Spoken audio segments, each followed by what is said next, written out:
Ever wonder what makes a balloon inflate? Or why a warm soda bottle feels different when you pick it up compared to like a cold one? It's amazing how often we encounter the effects of gases in our daily lives. Right. And today we're going deep, like way deep, into the physics behind it all with a deep dive into the kinetic theory of gases. It's a fascinating area of study. Totally. We're talking about the very heart of physics here, but trust me, you don't need to be some kind of physics whiz to appreciate this stuff. For example, did you know that if our ears were just a tad more sensitive, we'd be constantly hearing this whooshing sound? Oh, really? Yeah, like all the time. It would be like a never-ending symphony of air molecules just constantly colliding with our eardrums. Wow, that's wild. It's probably a good thing evolution spared us from that constant racket, huh? Probably, yeah. But even though we can't actually hear them, all those tiny air molecules are constantly in motion, like bouncing off everything around us, including us. They are tiny little bumper cars. Huh, they really are. And that brings us to our first key concept, pressure. Okay, So the source material uses this really cool analogy to explain how pressure works at the atomic level, with like a piston in a box. Oh, yeah, that's a classic way to visualize it. What exactly is going on there at the atomic level? So picture this. You've got a container, right? And it's got this movable piston at one end. Inside, you've got all these gas molecules just zipping around like you said, tiny bumper cars in a cosmic arcade. And each time one of these molecules slams into the piston, it gives it this tiny little push. Okay. Now, imagine billions upon billions of these collisions happening every single second. That constant molecular bombardment, that's what translates into what we experience as pressure. So it's not like this steady push. It's more like a billion tiny atoms all having a crazy drum solo on that piston at the same time. Exactly. That's a great way to put it. And just like a more intense drum solo makes a louder sound, a higher energy of those molecules, or a greater number of them crammed into the same space, means more collisions and therefore, you guessed it, higher pressure. Okay, now it's all starting to click. So when I like squeeze a can of gas, I'm basically just cramming all those molecules into a smaller space, which means more collisions, and that's why the pressure goes up. You got it. You're essentially changing the volume, which increases the density of the molecules, leading to more of those miniature collisions we've been talking about. It's Yeah. like if you suddenly made that cosmic arcade we were talking about smaller, suddenly those bumper cars are going to be bumping into each other way more often. Mind blown. And to think, this is just the beginning of our deep dive. Okay, so we've got a handle on pressure, but what about temperature? We all know a hot stove is a totally different beast than a cold drink. But what's actually going on down there at the atomic level? Are those atoms just having a way more intense dance party at higher temperatures? It's a great way to think about it. And Hmm. it leads us to one of the most mind-blowing parts of this whole kinetic theory of gases. Okay. Feynman, the brilliant physicist we're learning from today, he uses this really clever thought experiment to kind of illustrate this. Imagine two boxes of gas, each at a different temperature, right? But they're separated by a movable piston. Okay. I'm picturing it. So over time, what's going to happen is these two boxes, they want to reach what we call thermal equilibrium. So they're not just equalizing in like pressure, but also in how much their atoms are actually like jiggling around. You got it.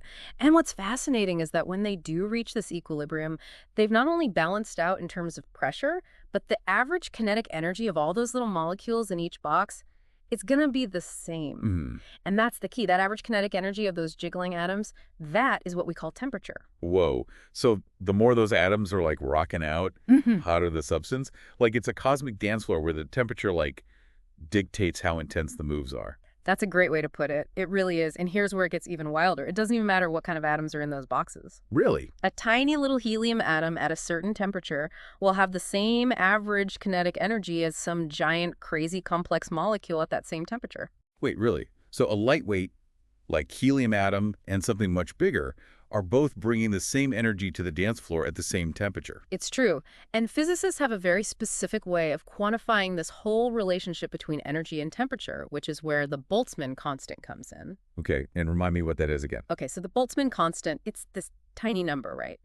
About 1.38 times 10 to the power of negative 23 joules per Kelvin. Okay. Think of it like this tiny little bridge connecting the energy of those individual atoms to the macroscopic world where we can actually experience temperature. 10 to the power of negative 23, that's like a decimal point, and then 22 zeros before you get to the 1, right? Yeah. We're talking incredibly tiny amounts of energy here. Exactly. But when you multiply that tiny, tiny number by the temperature in Kelvin, you get the average kinetic energy of a single molecule in that gas. So physicists are using these like unimaginably small units of energy to actually measure something we experience every single day as temperature. It really is incredible when you think about it. It's kind of mind-blowing. But how does this all like tie back to the pressure we were talking about earlier? I have a feeling like all of these concepts are related somehow. You're absolutely right. And this is where we see the beauty of the ideal gas law, which really elegantly ties together pressure, volume, temperature, and the number of molecules in a gas. But before we get into that. Okay, so we've got these tiny atoms, right? Just buzzing around with energy determined by temperature, and all that translates into the pressure that we experience every day. It's like this hidden world of activity that's constantly shaping our reality. Absolutely. But how does it all like fit together? You mentioned something called the ideal gas law earlier. Yes. What is that? This is where it all comes together, really. Okay. The ideal gas law, it's like the grand unifying theory of gases.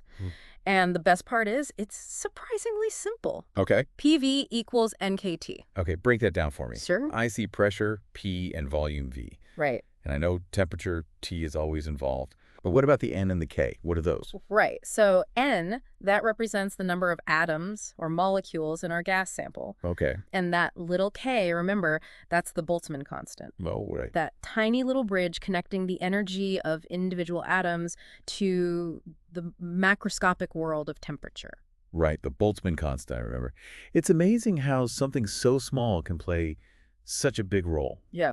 So this equation, it's basically telling us that pressure, volume, the number of those tiny little atoms, and temperature are all like interlinked. They're all in this beautiful equation. In this elegant dance together. Precisely. Wow. It really describes how changing just one of those factors affects all the others.